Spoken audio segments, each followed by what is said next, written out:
السلام عليكم ورحمة الله وبركاته. أنا أماني ودي قناتي يوميات تحدي المشاكل. النهاردة إن شاء الله فكرة الفيديو إزاي نعمل أكلات لشهر بدون خضار غالي.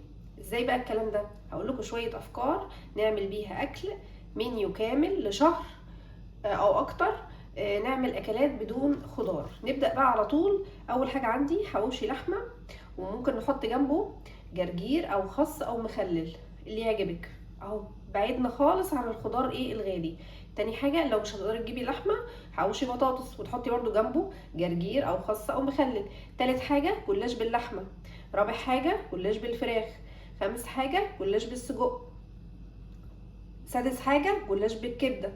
سابع حاجه جلاش بالقوانص. تامن حاجه جلاش ميكس جبن.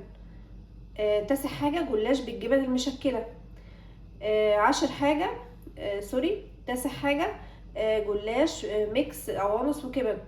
رقم 10 جلاش الجبنه الموزاريلا. ونحط بقى مع الجلاشات دي ممكن نحط مكرونه او رز مكرونه بالصوص الابيض، او رز ابيض اللي يعجبكم، او اي نوع رز اصفر، رز احمر. بلاش رز احمر عشان ما تقوليش الصلصه.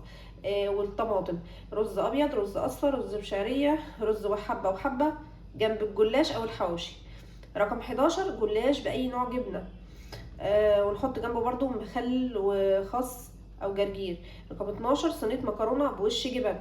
نجيب المكرونه نسلقها ونحط على وشها جبن وندخلها الفرن تاخد وش وخلاص على كده. بعد كده عندي رقم 13 الرز بالكبد والقوانص. نجيب الكبد والقوانص اللي عندنا ايا كان بقى الكميه، عندك نص كيلو، عندك ربع كيلو، انت ومقدرتك. تشوحيها كده وبعدين تحطي الرز عليها وبعدين تسقيه ميه او شوربه. رقم 14 رز بالكبده بس. رقم 15 رز بالقوانص. رقم 16 رز معمر بالفراخ.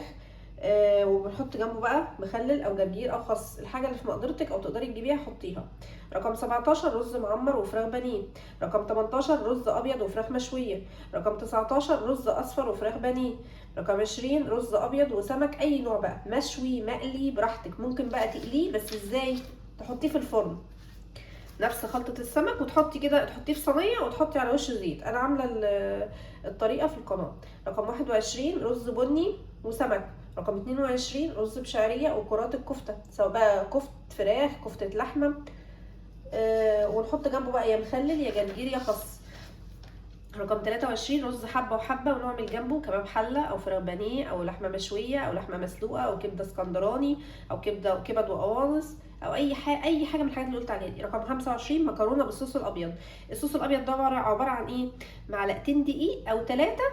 يعني مثلا انت لو هتعملي نص كيلو مكرونه، هتشوحي معلقتين دقيق في 4 معالق زيت وتحطي لهم كوبايه ميه، وبعدين يتقل القوام، تفضلي تقلبي لما يتقل القوام وتقومي حاطه فيه المكرونه. هو ده بقى الصوص الابيض. ولا هنشتري لبن ولا هنشتري حاجه. المكرونه اللي بالصوص الابيض دي هنعمل معاها ايه؟ هنعمل معاها سجق او كبده او فراخ بانيه او فراخ مشويه او فراخ مسلوقه، كفته رز، كفته عدس بني، كفته عدس اصفر، اللي يعجبكم. بعد كده عندي رقم 25 هنعمل شاورما سوري. نجيب فراخ صدور نص كيلو بانيه، اللي هي نص كيلو بانيه، ونجيب بطاطس ربع كيلو او نص كيلو، وكابوتشا صغيره ب10 جنيه. ادي اهو. عملنا اكله حلوه جدا.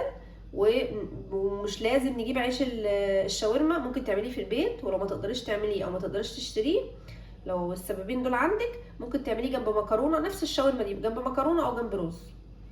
رقم 26 كريب بالفراخ او كريب باللحمه او كريب بالسجق او كريب بالكبده او كريب بالكفته او كريب بالقوانص او كريب ميكس كبد وقوانص.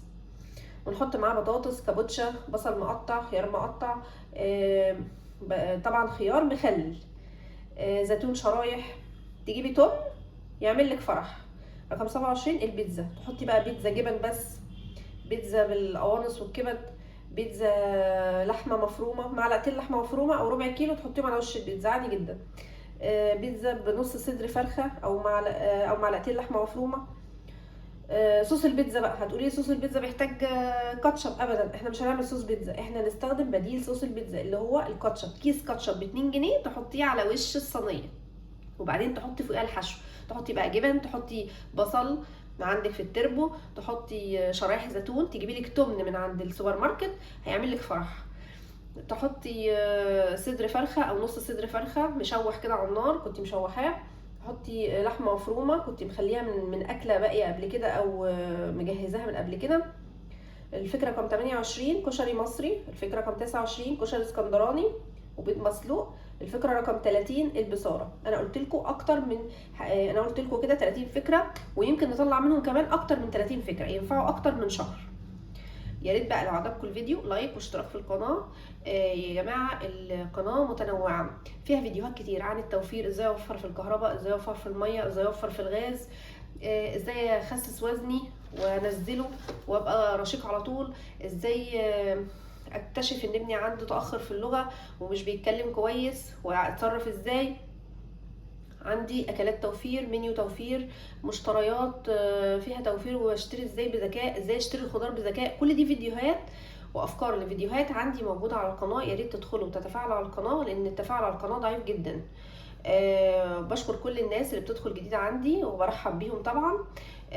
وبرحب بالناس الجداد والقدام، وبقول لهم خدوا لفة في القناة كده هتعجبكم جدا. وفي فيديوهات طبعا عن ازاي اقلل من استهلاك الزيت، ازاي امنع استهلاك الزيت، ازاي اقلل من استهلاك المواعين. هتلاقوا افكار حلوة جدا هتعجبكم وهتريحكم.